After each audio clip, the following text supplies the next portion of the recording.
네, 안녕하세요. 오늘은 개인 파산 신청하실 때, 이게 생각보다 왜 이렇게 오래 걸리지? 왜 이렇게 힘들지? 하는 경우들이 있잖아요.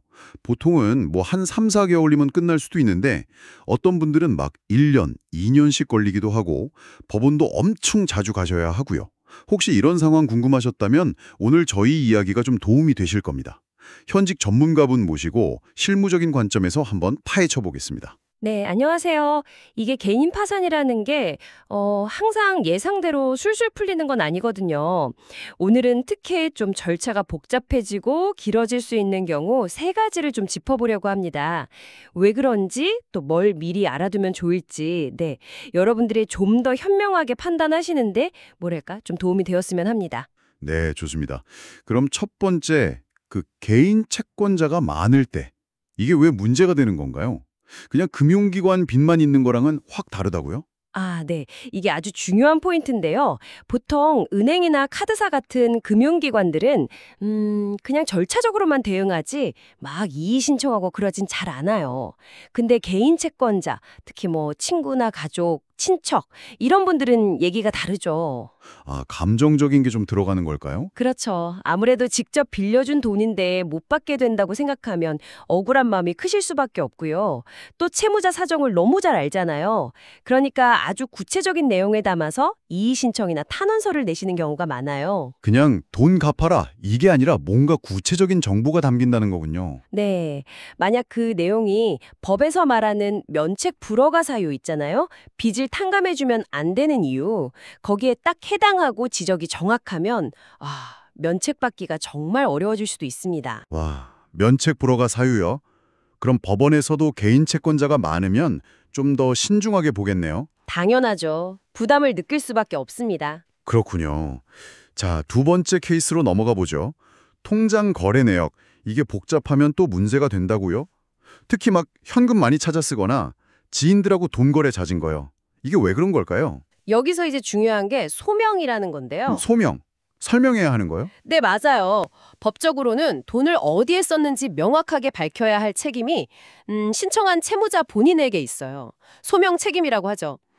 근데 생각해 보세요. 몇 년 전에 현금으로 막 몇백만 원씩 찾아서 생활비로 썼다. 이거 영수증 하나하나 다 챙겨서 증명하는 게 현실적으로 가능할까요? 아, 거의 불가능하죠, 솔직히. 그렇죠. 법원에서 볼 때 사용처가 불분명하다 이러면 이걸 재산을 어디 빼돌렸거나 좀 부적절하게 쓴 걸로 볼 수 있어요. 그래서 그 금액만큼 다시 내놓으라고 환수 조치를 할 수도 있습니다. 환수요? 와, 그럼 쓴 돈을 다시 갚아야 하는 상황이 올 수도 있겠네요. 그럼 지인들하고 돈 주고 받는 건요? 급할 때 빌리고 갚고 할 수 있잖아요. 네, 평소에 그런 거래 자체는 괜찮은데요. 문제가 되는 건 파산 신청 직전에 예를 들어 뭐 대출금이든 재산 판돈이든 큰 돈이 딱 들어왔을 때요. 그때 이제껏 고마웠던 친구나 지인한테 먼저 싹 갚아버리는 경우. 이게 문제가 돼요. 아, 좋은 마음으로 갚은 건데 그게 왜 문제가 되죠? 법에서는 이걸 편파 변제라고 봐요. 그러니까 여러 채권자들 중에 특정 누구한테만 유리하게 빚을 갚았다 이거죠. 이것도 나중에 문제돼서 갚은 돈을 다시 받아와야 할 수도 있어요. 편파 변제? 정말 생각지도 못한 부분이네요.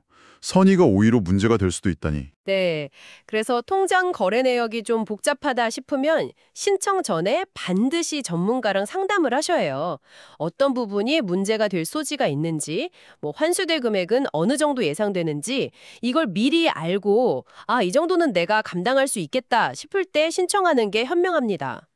네, 정말 신중해야겠네요. 자, 마지막 세 번째입니다. 부동산을 가지고 있는 경우. 다른 문제는 없다면 면책 자체는 괜찮다면서요. 근데 왜 이게 힘든 경우에 들어가는 거죠? 여기서의 어려움은 면책을 받냐 못 받냐의 문제가 아니라 바로 시간입니다. 시간. 시간이요? 네. 다른 뭐 면책 불허가 사유 같은 게 없다면 법원은 어차피 나중에 면책을 해줄 가능성이 높아요. 뭐 조사도 몇 달 안에 끝날 수 있고요. 근데 파산 절차에서는 채무자 명의의 부동산은 반드시 법원을 통해서 팔아야 하거든요. 처분 절차를 거쳐야 해요. 아, 경매 같은 걸로 넘어가는 건가요? 네, 그런 식이죠. 근데 이 부동산 매각 절차가 완전히 끝날 때까지는 최종 면책 결정이 안 나와요. 근데 아시다시피 부동산 시장 상황에 따라서 이게 뭐 금방 팔릴 수도 있지만 몇 년씩 걸릴 수도 있거든요. 아, 그러니까 면책은 결국 받겠지만 그 결정이 나올 때까지 하염없이 기다려야 할 수도 있다. 그 과정 자체가 힘들다는 거군요. 맞습니다. 법적으로는 면책받는 데 지장이 없더라도 그 긴 시간 동안 계속 불안정한 상태로 기다리는 것 자체가 엄청난 스트레스죠. 마음고생을 하게 되는 겁니다. 네, 이해가 됩니다. 자, 오늘 이야기 좀 정리해 볼까요? 첫째, 개인 채권자가 많아서 감정적인 문제나 구체적인 이의 제기가 들어올 수 있는 경우. 둘째, 통장 내역이 복잡해서 소명이 어렵거나 편파 변제 이슈가 생길 수 있는 경우. 네. 그리고 셋째, 부동산 때문에 처분 절차가 길어져서 전체 파산 절차 자체가 아주 길어지는 경우. 이 세 가지 경우에는 개인 파산 절차가 생각보다 훨씬 길고 힘들어질 수 있다는 거네요. 특히 앞에 두 경우는 면책 자체에도 영향을 줄 수 있으니 더 조심해야 하고요. 그렇습니다. 그래서 만약 본인이 이런 경우에 해당될 것 같다 싶으시면 파산 신청으로 얻을 수 있는 장점도 물론 생각해야 하지만 이런 잠재적인 어려움이나 예상되는 소요 시간 같은 것도 충분히 인지하고 대비하시는 게 정말 중요합니다.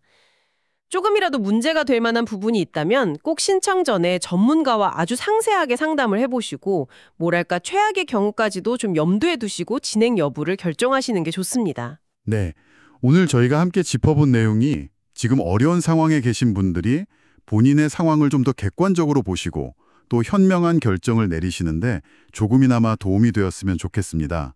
마지막으로 이런 질문 한번 던져보고 싶네요. 어려운 분들을 빨리 구제해줘야 한다는 이상과 또 재산을 투명하게 다 공개하고 정리해야 하는 이 절차의 엄격함 사이에서 여러분은 개인적으로 어떤 점에 더 무게를 두시나요? 한번 생각해 보시면 좋을 것 같습니다.